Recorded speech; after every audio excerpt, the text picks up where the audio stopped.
Let's talk about 5 simple changes that you can make in your daily life that are going to make weight loss feel tons easier. Welcome back to today's episode of Body Beyond the Scales, the podcast that helps you get stronger and more confident in your body through building better habits. These are just some simple changes that you can make in your daily life to reduce the friction that you experience when it comes to weight loss, so that weight loss actually starts to feel easier. It actually starts to feel like the autopilot decision. And if you're new around here, hi, I'm Holly, and I'll help you lose weight and keep it off through building better habits. So if you are new and you've not already subscribed to the show, or if you're not new and you've not already subscribed to the show, then make sure you hit that subscribe or follow button so that you never miss an episode. Let's get into it. So habit number 1 is to put the damn snacks away, and that just means get them out of sight, out of mind. When food is out on the side, you are constantly seeing it, and every time you see it, you're having to say no. You're having to say, I don't want to eat that right now. I don't want to eat that right now. I don't want to eat that right now. So let's say that you've got some, croissants out on the side, you've got some muffins out on the side. Every time you walk past there, you are seeing it, and your brain is having to make that decision to say, yes, I'm going to eat that, or no, I'm not going to eat it.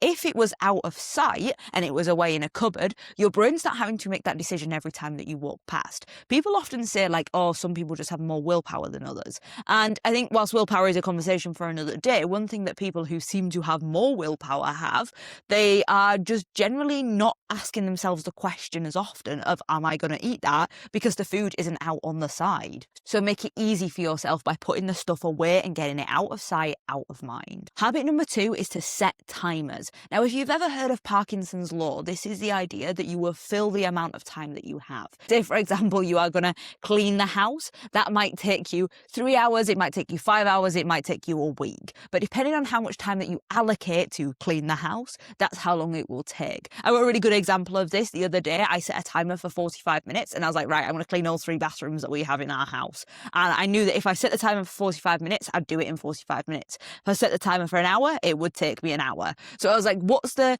minimum feasible time that I can kind of expect that it will take? Or rather the minimum feasible time that I can expect that it will take. And I am going to race the clock. By racing the clock, it literally took me 45 minutes to do the bathrooms. It didn't take me any longer. And you're going to use this not just when you're cleaning your bathrooms, but when you are trying to procrastinate something.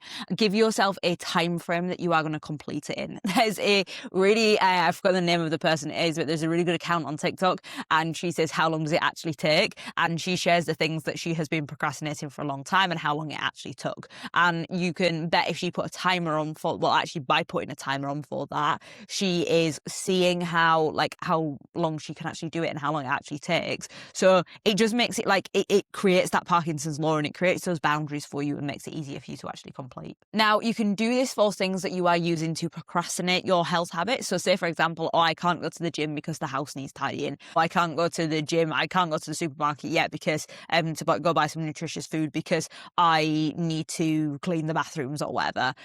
Then use your timer to go right, I'm going to clean the bathrooms for half an hour, I'm going to clean the house for half an hour, and then I'm going to go do that thing. And it just gives you that time capsule to effectively go and then get out. You will tend to notice that busier people tend to get more stuff done, and that's generally because they have to be better with their time. The worse you are with with your time, and they're almost the more time that you have, the more time tasks seem to take in that day. It's almost better to be busier because you just get more stuff done. On the flip side, you can also use Parkinson's law for the time that you say spend in the gym. And that might be okay, I'm going to be in the gym for the next half an hour, and whatever I get done within that half an hour is what I get done. You will probably find that you are more efficient with your workout. You take fewer rest breaks, or you're not faffing around as much in your rest breaks, and you just, you get on with the session that little bit more. I often do this. I'll be right, okay, I'm going to be out of the gym by, say I got there at 7 o'clock. I'm going to be out of the gym by 7:30. I'm going to be out of the gym by 7:45. And that just means that I can stay on it with my timings so that I know that I'm going to be fine for the rest of my day. But actually, I'm also going to be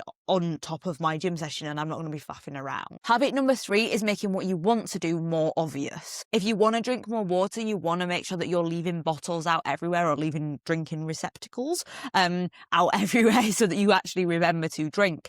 It might be that you have one at your desk. It might be that you always have a glass of water at lunchtime.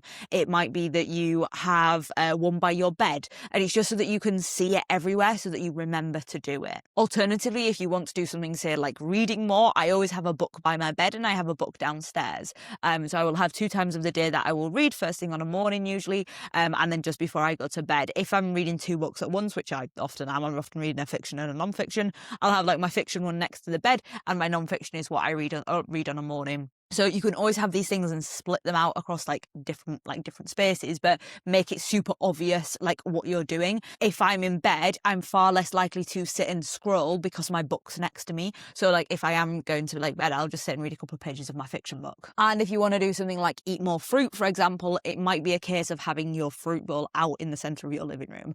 My parents have their fruit bowl in the center of their living room, just basically just below the TV. So they're watching TV. If they want a snack, the first thing that they see is fruit. The first thing that they see isn't something like chocolate, although they often do end up going and getting chocolate. The first thing that they see there is fruit. So like that is, if they just want something, if they are just mouth bored and they just basically want to eat something, then there's that fruit straight in front of them. And it makes making that choice, that like positive health habit easier because it's, well, just there. Habit number 4 then is introducing circuit breakers. Now, these are going to be really good for you if you find yourself on autopilot, going and grabbing a snack, going and checking your phone, going and just doing whatever it is that you are kind of like find that you mindlessly end up doing. A circuit breaker is something that's going to help you snap out of it. It's going to break the pattern because it looks different to what you're usually seeing. And this works because it interrupts the habit loop. Now, the habit loop you might have heard me talk about before is the cue, craving, and response. So the cue is the thing that triggers it. So that might be that you are feeling stressed. The craving might be that then you start to get the feeling that you want to go get some chocolate, and the response is, well, you go in and get in that chocolate. In this example, what we want to do is break that habit loop. So it might be that when you start to feel stressed, you go get the chocolate, but when you go get to the chocolate, what you will see is a big bright orange sticky note on that chocolate. And that is going to say, oh, that's not usually there. That looks a little bit different. And that's going to be a circuit breaker. It's just going to give you a second to snap out of it and think and pause before you act. Then in that pause, what I want you to do is then make an informed decision on what you actually want to do. We're no longer making an autopilot decision. We're now making it back being a conscious decision. And that's really where we can start to build new habits, and you can choose an alternative route because something has broken the circuit. A few other examples of things that you can do other than the post-it note. I use an app on my phone called Forest, and I've been using this for probably about 3 weeks now, but I did used to use it when I was in uni. I used it all the time. And one reason why it really works is that when you open your phone up, if you've got the timer set, so your focus mode timer set, the first thing that you see is this tree, and you're like, why is the tree there? And then you're like, oh yeah, because I'm not meant to be on your phone, and then you put your phone down again. So it's something that's really useful to have, just to break the cycle and to see it and to see something different. Makes your brain think, that shouldn't be there, and then you remember what you are like doing. Again, it comes back to being a conscious thought rather than a subconscious thought. You could also do something a little bit more drastic, and you could say change the location of where you keep the snacks. You could move the cupboard. Again, it's very hard to go on an autopilot response if you have moved things around. This is a little bit of a temporary fix because what it will do is start to interrupt the patterns, but eventually you'll start to recognize that or blur it out. You'll start to notice that whenever you get a notification, like if it keeps on coming up over and over and over again and you just don't action it, that just becomes part of the same habit loop, and like it's just a part of it, and it doesn't actually do you like any progress. So if you do use a circuit breaker, what you want to do is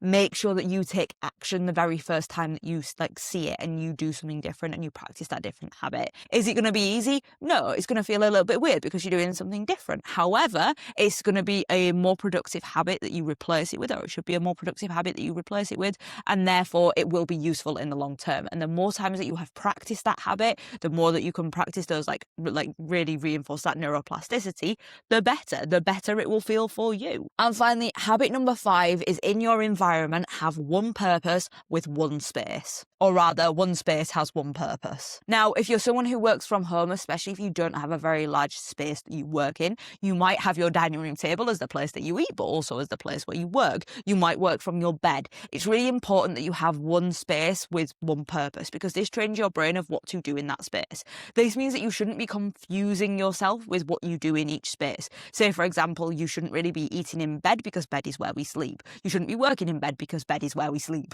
So make sure that you have the opportunity to have each space has one purpose. If you are living in a flat and you don't have very much room, or even you've got your dining room table and that's the only place that you can work, Then make sure that you work from a different chair to what you eat in. So if you have a place that you regularly eat in that space and then work in the other space. That's just going to train your brain that like this is a workspace and this is an eating space, rather than having it as like two separate rooms, for example. But that's why if you can have like a home office or you can have a desk, it's really good to have that space where you can just focus in, because you know exactly what's going on in that space, and it makes it much easier to like focus and not confuse the environments. That will make it much easier in terms of weight loss, because you're not going to be constantly craving food when you're sat working, for example, or you're not going to be in bed and you're thinking about food, because, well, that's not the environment that you eat in, that's the environment that you sleep in. And that will also make sure that you improve your sleep, which in turn is better for weight loss. So just little habits like this can make a huge difference. Now, the goal of all of these habits is that they will help to reduce the friction between you making a positive decision and you not making a health positive decision. So if you did find this episode useful, please make sure that you hit that subscribe or follow button, because this is exactly the kind of content that I share regularly. Helpful tips to help you build healthier habits within your life. I hope you've enjoyed this episode. I will catch you in the next one.